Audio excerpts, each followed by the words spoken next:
I'm Mike Vardy. Meal planning is important because it prevents us from being a disappointed wreck when dinner time comes around and we have no clue what to make, or even if we have the ingredients to make the meal.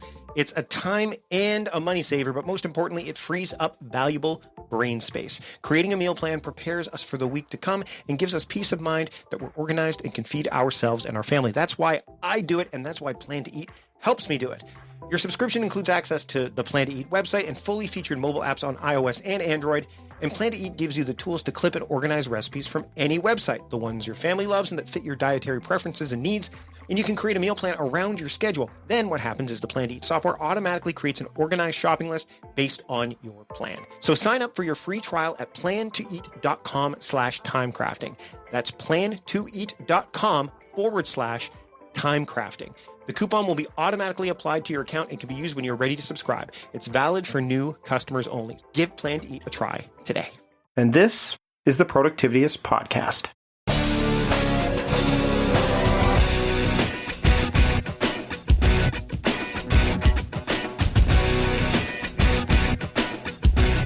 Welcome to the Productivityist Podcast. This week on the show, you're listening to me, Mike Vardy, the host, talk to Aaron Walker. Aaron is the founder of View from the Top. Head to viewfromthetop.com to learn more about that. Of course, you can check out the show notes, but you should listen to the show first because we talk about ambition. We talk about doing all things versus everything. We dive into some really great stuff, clarity, so many other great things on this episode. Let's just get into it. Aaron and I have been trying to make this happen for a while. I'm glad we were able to do it. And now I want to share this conversation with you. So here's my conversation with Aaron Walker here on the Productivityist Podcast. I'd like to welcome Aaron Walker to the Productivityist Podcast. Aaron, thanks for joining me today. Hey, Mike. Thanks for having me on, buddy. I appreciate it. So you are the author. I mean, you do a lot of things, but I want to focus on particularly on the book today that you've written, View from the Top: Living a Life of Significance.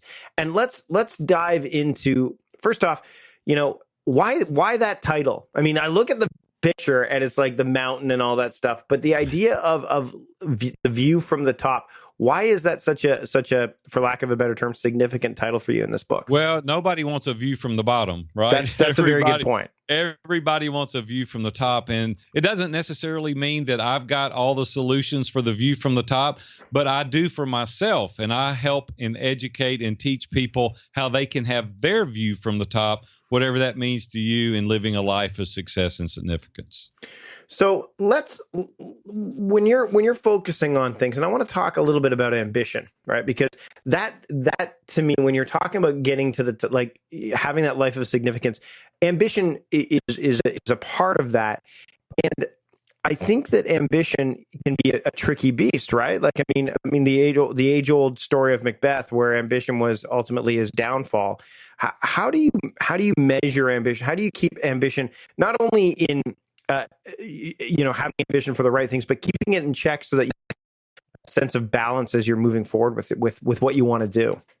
Yeah, well, that old work-life balance thing is kind of a myth. You have to prioritize your priorities. There's only a certain amount of time. You can't manage, anything other than what's important to you. And we do with our actions what's important. And so I just specifically design the life I want to live and say everything else, if I can fit it in, I will. But otherwise, these things are going to get my time.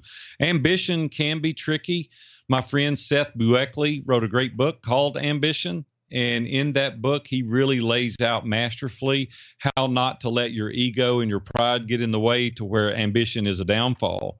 And he talks very clearly in the book about how that success only comes on the other side of gratitude. And it's something that I've been teaching now for about 17 years, is to be grateful. And on the other side of that comes a great measure of success. And so I think you've got to be careful with ambition. One of the fears that I have in life is being successful at the wrong thing.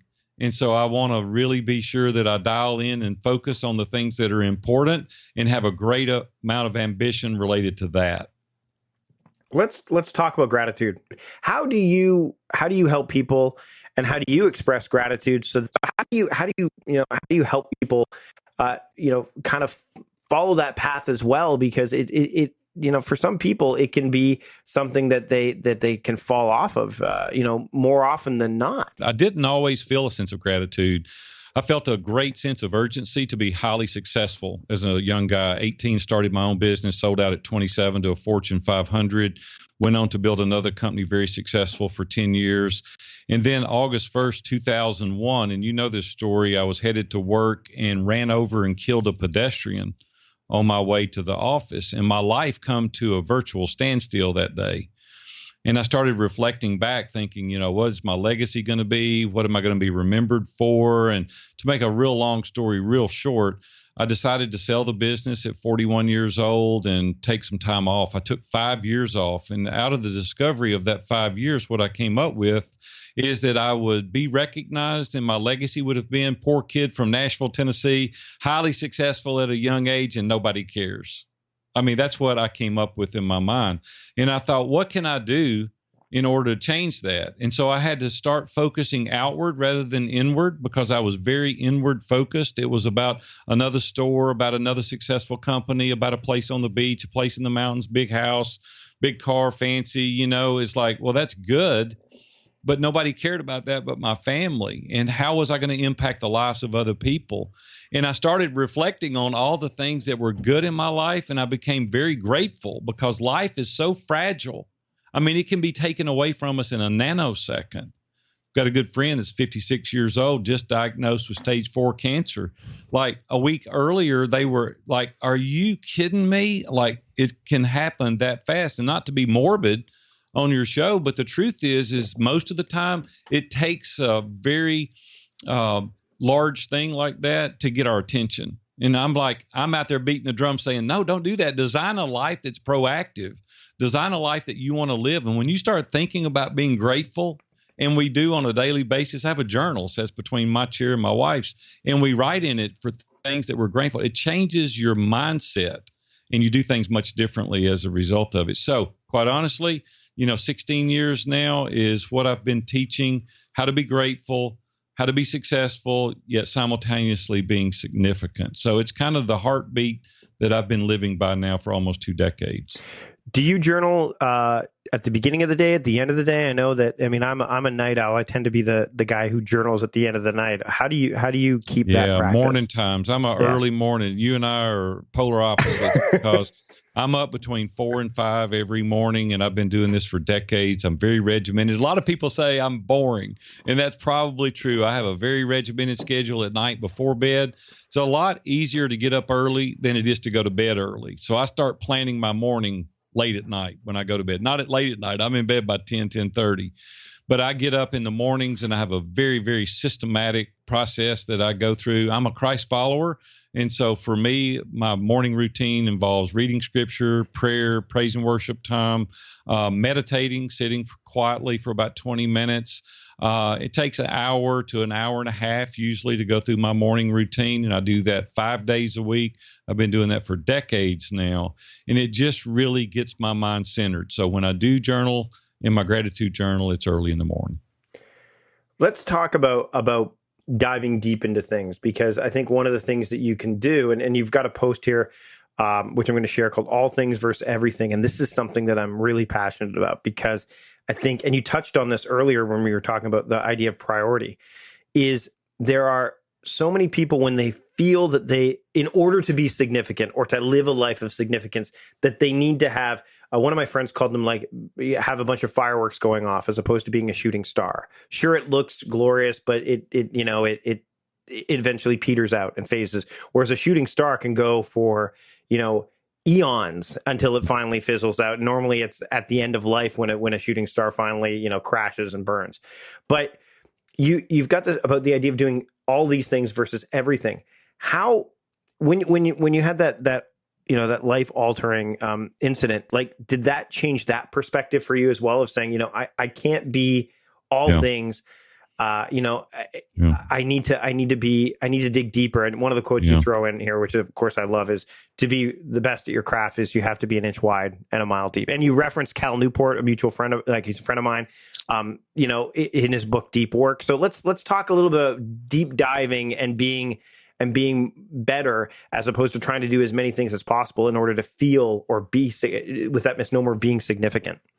Well, what I found out years ago is that you only have so much bandwidth and you can only do so many things. And in that book, we do talk about being an inch deep and a mile wide versus an inch wide and a mile deep. And what I have found out is the more you can narrow your focus and become that expert. I even talk about it all the time. It's a silly example, but I say, if you go to the heart doctor and he's your podiatrist also, you need to get another heart doctor. It's like, I don't want anybody that works on your feet and your heart. Like, give me the specialist. I want the guy that only knows about my heart.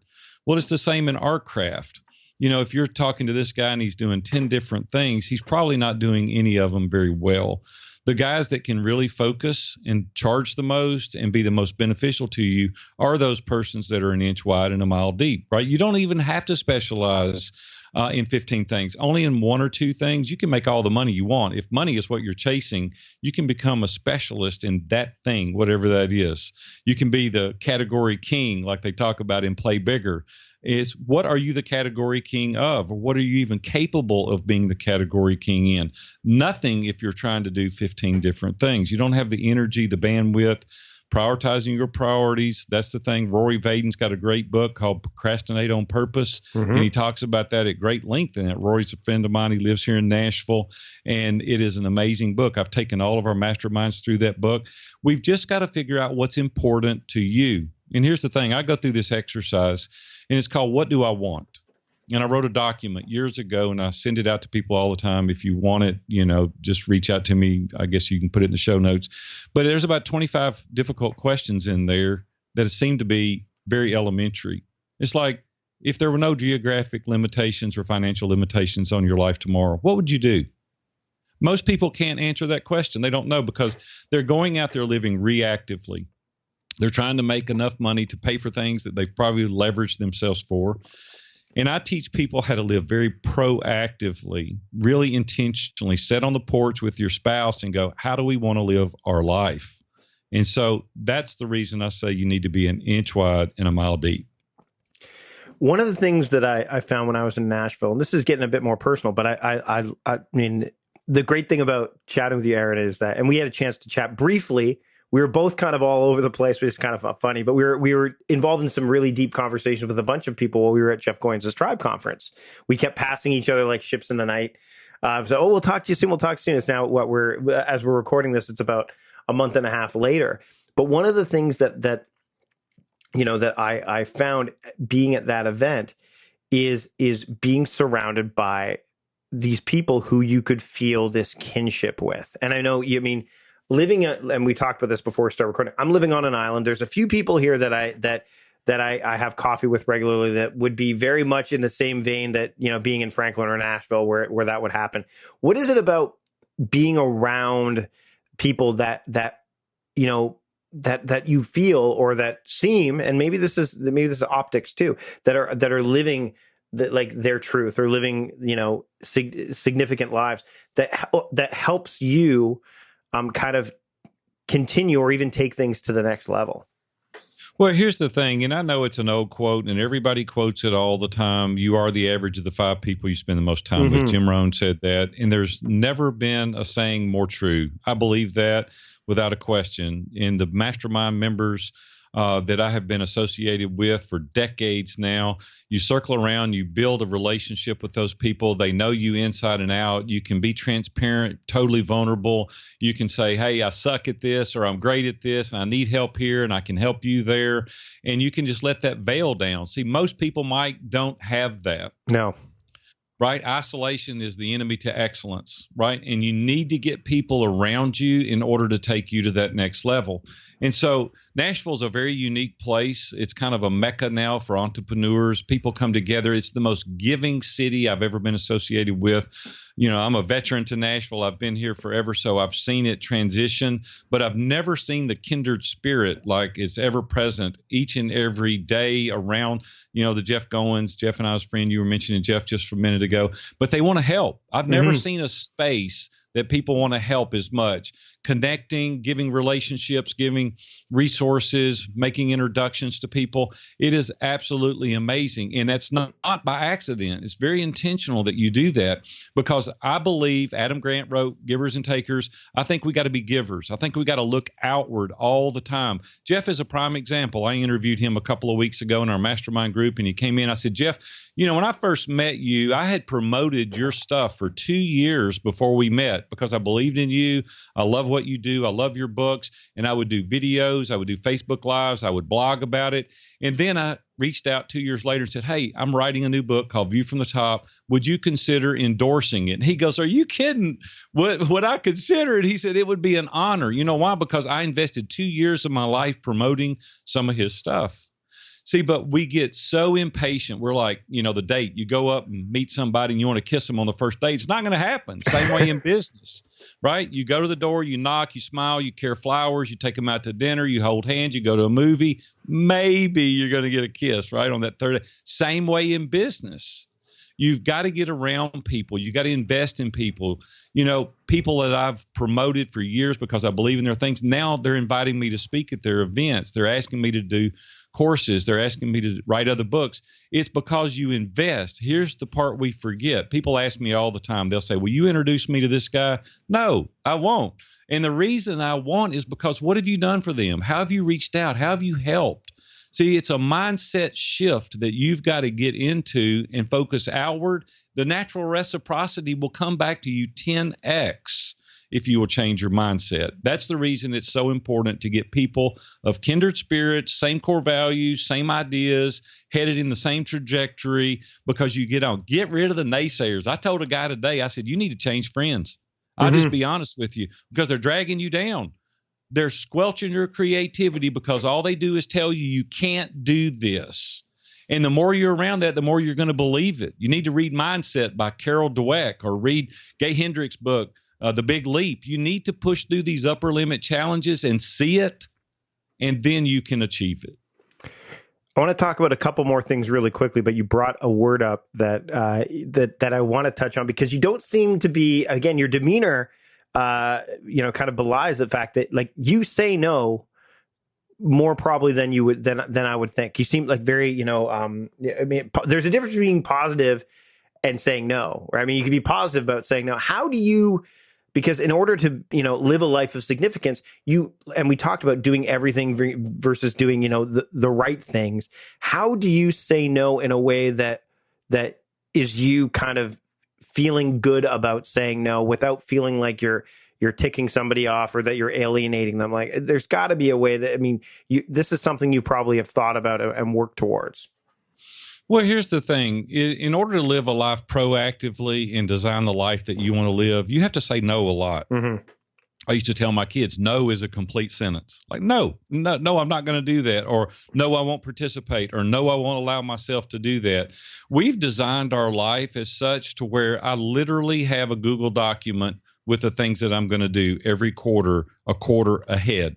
So I know the books I'm going to read, the people I'm going to interview. I know the themes I'm going to do. I have the blog titles for 90 days out. I know we do 3 a week. I know the blog. I know where I want to go. And then when the shiny objects come along, I look on my plan and go, it's not on here. Mm-hmm. We do the 12-week year. Brian Moran wrote 12-week year book. Great book. I suggest it highly. I've taken many, many people through that process. It works. Mike, it's not that hard to be successful personally and professionally. We need to get focused and we need to implement. See, a guy told me at dinner the other night, and he looked at me kind of funny. He goes, there's great power in wisdom. And I said, no, there's not.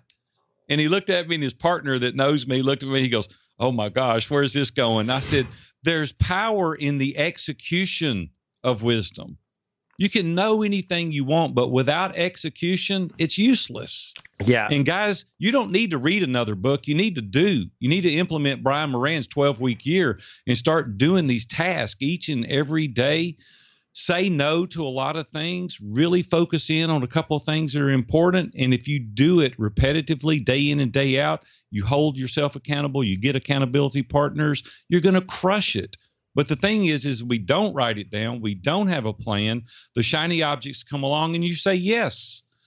Yeah, Mike, it's not hard to say no, buddy. You got to design your life intentionally, and then it's pretty easy to do, and do it with tact. Bob Berg is an amazing guy. He's a good friend of mine. He can say no more tactful than anybody I've ever met. He's written some great books. Say, I wish that I could do this.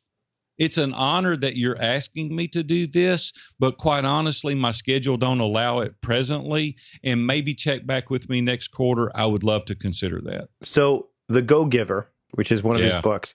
Yeah. And again, that book, I printed off the lessons, right? I have that printed off. I'd love it if it was a poster. Like if someone would make a poster of the lessons, it would be up on my wall, because it's a brilliant book. If you've never read the book, and I highly recommend it, because it's not, I mean, if you've read books like The 1 Minute Manager and things, like it's a parable, right? But I remember, and very few books have done this for me. There's a lot of books that have impacted me. I mean, we're going to talk about a few that you've touched on, especially in the bonus episode, because I want to get into reading more in our bonus episode for members. But I remember listening to the Go-Giver, and there was a point where I knew where the story was going to go, and I knew I knew it, but I was waiting for the confirmation. And you know probably what I'm talking about at this point, Aaron. I don't want to spoil it for people. And I'm sitting there and I'm doing dishes, because I can tandem task dishes and listening to a podcast or to a book. And I remember when the reveal happened, and I just started to cry. Like, and it wasn't like sad tears or anything like that. It was like tears of validation of like, this is, there was, again, that significance that that book is, I went out and I went to 1-800-CEO, reading about 10 copies, and have gifted that book to like a bunch of different people, because it doesn't have to. Do you know Bob? We exchanged. I don't know him well. We've exchanged. Okay. We know of each other, and I've exchanged Twitter pleasantries with him, but that's about it. I'll make an introduction, and if you'd like to interview him, maybe try to make that happen for you. That would be great. Yeah, because he is again, that book is, so if you haven't read it, The Go-Giver, and there's I think he's got The Go-Giver for salespeople as well, and a couple, but The Go-Giver, the initial one, just beautiful. Let's talk about when people are struggling with this idea of putting a plan together. And I mean, when we talk about my methodology, time crafting, I mean, there is a lot of I know what my month looks like. I can avoid the shiny stuff. It makes it easier to say no when you've got frameworks in place, like you said, Aaron. But clarity, and you've talked about clarity in a blog post. I'm going to link to it in the show notes. What do you recommend people do to get into that state where they can have these moments of clarity, or these days? I have what I call a clarity day, where I like literally clear the docs and take a day to get clear. A lot of people struggle with this because they feel like life is just moving, and they don't take the time to slow down. Like you said, sit on the porch with your significant other, go, how do we want to live? So when it comes to clarity, how do you help? Like, how do you recommend, or what do you recommend people do to get clear and have more clarity so they can move forward with intention and attention? Well, here's the thing, and I wouldn't be fair to myself if I didn't mention this part. I've already mentioned it briefly in this interview, but as I said earlier, I'm a person of faith. And so for me, it's through prayer, it's through scripture reading, it's through the counsel of others. And so there's great wisdom in the counsel of the multitudes. And so that's the way I do. I pray, I read scripture, and I get the consensus of a group of people that I trust. So for me, that's the way I get great clarity. Here's the other thing. I don't know that you ever get great clarity to a point that you know without a question this is the right thing. There's always that question that comes up, did I make the right move? And you ever been to a fork in the road, and you get to the fork in the road and you're like, man, do I go left, do I go right? I could go either way. You can make either fork probably work if you're intentional. The thing is what happens is we get halfway down the left turn when we go that way, and we go, would it have been better the other way? We always plague ourselves with, could it have been better the other way? And I'll just be honest with you, I don't look back much. Very, very little. I said that's why they make the rear view mirror small, is because you can glance back occasionally just to make sure you're okay. But the windshield is huge. I want to look outward because I can't undo anything I've done even 30 minutes prior to this interview, right? That's over. It's done with. So I don't spend much time looking back at all. I learn lessons and I learn from the past, but I'm looking forward. What I can change is from today forward. A guy recently called me. He read my book and he said, man, I loved your book. Thank you so much. He said, but I've noticed something. This guy really helped me. His name's Kyle Lugnot. And Kyle is in our community, and I've never met him personally, but he interacts a lot with our community. And he said, I noticed that when you were 18 years old, he said that you were offered the opportunity to go in business with these guys, and you jumped on it, and you did it, and you crushed it. And he said you didn't have any other real options because you came from a very poor family, and it was an opportunity that was given to you. He said the challenge that I face today, he said, I'm 35 years old, and there's so many opportunities out there now that the web offers us so many options. I don't know what to do. He said, so I don't do anything. I sit paralyzed. Mm-hmm. And I said, well, what you've got to do is, first of all, passion won't keep you there. Determination, grit can get you started. But if you don't identify the purpose in what you're doing, and I use this analogy oftentimes, if there were 200-story buildings and I put a plank across the top and said, Mike, I'll give you $10 to walk across this plank. And you're like, Big A, you're an idiot. There's no way I'm going to cross this 100 stories in the air. But if I set that building on fire and I put your daughter on top of that building, no amount of money on earth would keep you from going across that plank because your purpose is grand, right? Mm-hmm. We've got to discover what your purpose is. See, my purpose is to help ordinary men become extraordinary. It's the thing that gets me up in the mornings. It's the thing I go to bed thinking about because I want to make a difference in other men's lives so they can be all that God called them to be, the husband, the father, the businessman. I want to make them the best man they can. That's my purpose. Well, as a result of pouring myself into that, being an inch wide and a mile deep, the resources come because we have people joining our mastermind groups, joining our coaching program because of my purpose. If you haven't discovered your purpose, I would spend some time there to help you get clarity. Aaron, this has been a fantastic discussion, and we're going to continue talking about, especially I want to talk about tools and reading, but we're going to do that in our bonus episode for members only. So again, if you go to productivityist.com/membership, you can learn more about that. And if you're a member, well, you're going to get that bonus episode. But Aaron, where can people pick up the book and learn more about you so that they can, get to that view from the top? Well, thank you, Mike. You can get actually the book anywhere. It's in the airports. It's in Amazon, Walmart, Target, Books A Million, Barnes & Noble. If you want to reach out to me, it's viewfromthetop.com/book. You can get it there. If you want to email me, Aaron@viewfromthetop, I'll send you an autographed copy. So whatever how you want to get the book, grab the book and check it out. Hopefully it'll be worth your time and the amount that it costs to read it. So enjoy it. Great. Aaron, thanks again so much for taking the time today. Thanks, Mike. So, was it worth the wait? I think so. It was great to have Aaron on the show. Again, all of the stuff we discussed, there's going to be relevant show notes, links in the show notes. So check those out. And again, check out Aaron's stuff. Really gracious man. I've had the chance to meet him on several occasions. Most recently, as you're listening to this, it would have been at the Tribe Conference in Nashville in September of 2017. And it was just a really great experience. So I'm looking forward to running into again personally in the not too distant future. And I want to thank him for joining me. I want to thank John Polster for producing the show, as always. And I want to thank, as always, you, the listener, for joining me today and listening to Aaron and I talk about all the things we did. We covered a wide swath of things, and I hope you enjoyed the show. I hope to see you next week, too. This is the host of the Productivityist podcast, Mike Vardy, and the founder of Productivityist, reminding you, stop guessing and start going.